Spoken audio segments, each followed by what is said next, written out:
All right, let's dive into Jordan Peterson's mega bestseller, 12 Rules for Life. Now, you might think a book like this is all about finding happiness, right? Well, not exactly. It's actually more of a guide for navigating the inherent difficulty and suffering of life itself. And this subtitle, An Antidote to Chaos, that really gets to the heart of it. See, Peterson's argument is that if your goal is just to be happy, that's a pretty fragile goal, It gets shattered the moment a real crisis hits. So he suggests the real aim, the real goal, should be to develop the kind of character that can face suffering head-on and actually find meaning in that struggle. Okay, so to really get this, we have to see the world the way Peterson frames it. And it's not as a place full of, objects and things. He sees it as a drama, a stage. And on the stage, there's this constant battle, this interplay between two fundamental forces, order and chaos. And how he defines these is pretty fascinating. So order, that's the world you know. It's structure, it's social norms, it's everything that's familiar and predictable. Chaos, on the other hand, is the complete opposite. It's the unexpected. It's that place you find yourself when, say, you lose your job or a relationship suddenly ends. But here's the thing, it's not all bad. Chaos is also the realm of potential, where new things can be created, but also where things get destroyed. So here's the crucial point. Peterson, and he's drawing from Taoist philosophy here, says that a meaningful life, it isn't found by just playing it safe and staying in order. And it's definitely not found by diving headfirst into chaos. No, the sweet spot, the real path of life, is found by balancing right on the razor's edge between the two. It's where you're stable enough to function, but you're also exploring and growing. Okay, that sounds great. But how do you actually do that? How do you learn to walk that line? How do you stand tall when chaos inevitably shows up? Well, this brings us to the very first rule. And the answer, believe it or not, comes from a surprisingly ancient guide for our modern problems, the lobster. Yeah, I know. Lobsters, it seems like a totally strange place to start, right? What could these crustaceans possibly teach us about the human condition? Well, as it turns out, quite a lot actually. It all comes down to their evolutionary history. See, lobsters are incredibly ancient creatures, and their relatively simple nervous systems, they reveal something really fundamental that has shaped pretty much all complex life. And that is the dominance hierarchy.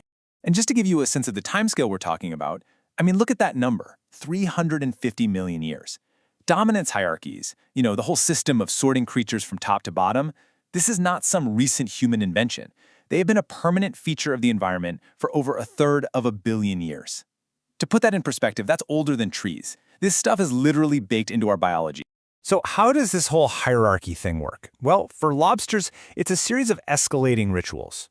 First, they'll kind of posture and spray chemicals at each other to size each other up.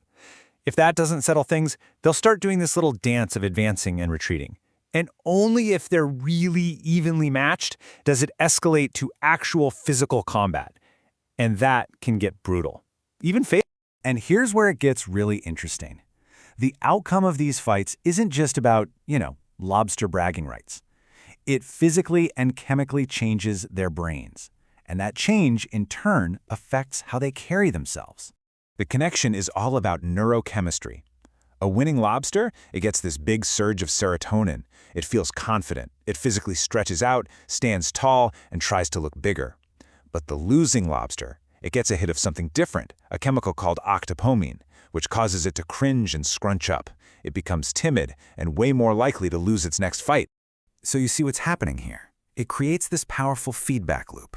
Winning makes you more likely to win again, and losing makes you more likely to lose again. This is sometimes called the Matthew principle, from a verse in the Bible. And it's this principle of unequal distribution that applies to, everything. From lobster fights to how wealth and creative success work in our own societies. Okay, so you're probably wondering, what does all this lobster drama have to do with me? Well, this is where it all clicks into place.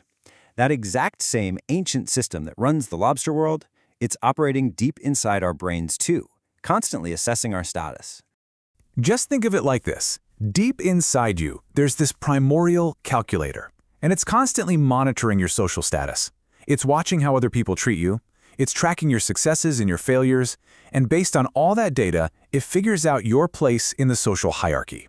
And then, and this is the kicker, that calculator regulates your brain chemistry, especially your serotonin levels, just like the lobster.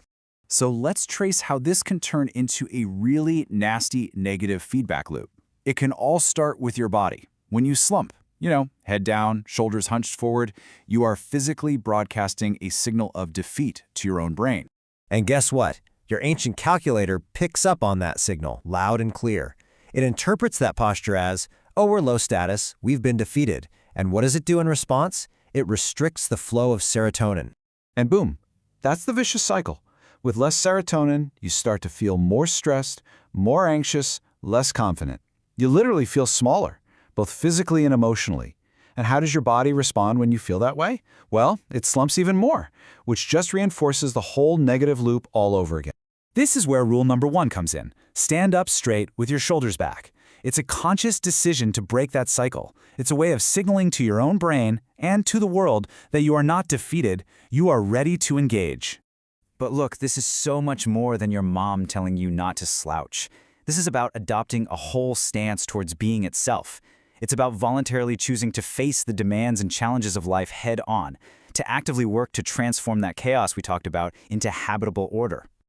And this final thought from the chapter really just elevates the whole idea. To stand up straight with your shoulders back is to accept the terrible responsibility of life, with eyes wide open. You see, it transforms a simple physical act into a really profound philosophy for living. It's a decision to embody confidence and courage, not as a way of pretending things aren't hard, but as a commitment to face reality.